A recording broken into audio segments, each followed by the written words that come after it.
கணவன் மனைவி இவங்களுக்குள்ள ஏற்பட்ட பிரச்சனைகள் காரணமா தான் ரெண்டு பேருமே இப்படி இறந்து போயிட்டாங்க அப்படின்னு கூட சொல்லியிருப்பாங்க. ஆனா என்ன நடந்திருக்கும் அப்படின்னா, தமன்னா அவங்களுடைய கணவர் வாக்கிங் போகும்போது பேய் அவங்கள அட்டாக் பண்ணி கொண்டிருக்கும். அது எங்க அப்படின்னா ஃபாரஸ்ட்டுக்குள்ள காட்டுக்குள்ள போற மாதிரி தான் காட்டியிருப்பாங்க. ஸோ தமன்னாவுடைய கணவர் பார்த்தோம் அப்படின்னா வாக்கிங் போறாரு.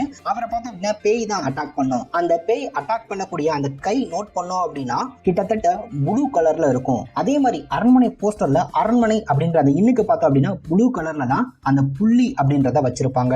அதே மாதிரி ஃபர்ஸ்ட் லுக் போஸ்டர்ல இந்த பெண் பார்த்தோம் அப்படின்னா அவங்களுடைய குழந்தைகளை கூட்டிட்டு இந்த சின்ன அரண்மனை வீட்டுக்கு போகும்போது ஒரு போஸ்டர் டிசைன் பண்ணியிருப்பாங்க. இந்த போஸ்டர் டிசைனும் பார்த்தோம் அப்படின்னா முழுக்க ப்ளூ கலர் டோன் அப்படின்றது அதிகமா யூஸ் பண்ணியிருந்திருப்பாங்க. அதே மாதிரி இந்த மந்திரவாதி அப்படின்னு சொல்லக்கூடிய இந்த சாமியார் அப்படின்னு சொல்லக்கூடிய இந்த ஆள் இருப்பாரு. ஸோ இவர் கூட சில பேய்கள் இருக்கும். அதோடைய கலர் பார்த்தோம் அப்படின்னா கிட்டத்தட்ட ப்ளூ கலர்ல தான் இருக்கும். அதே மாதிரி தமன்னாவை ஒருத்தர் அட்டாக் பண்ணுவாரு. அவருடைய அந்த காஸ்டியூம் நோட் பண்ணோம் அப்படின்னா அதுவும் ப்ளூ கலர்ல தான் இருக்கும்.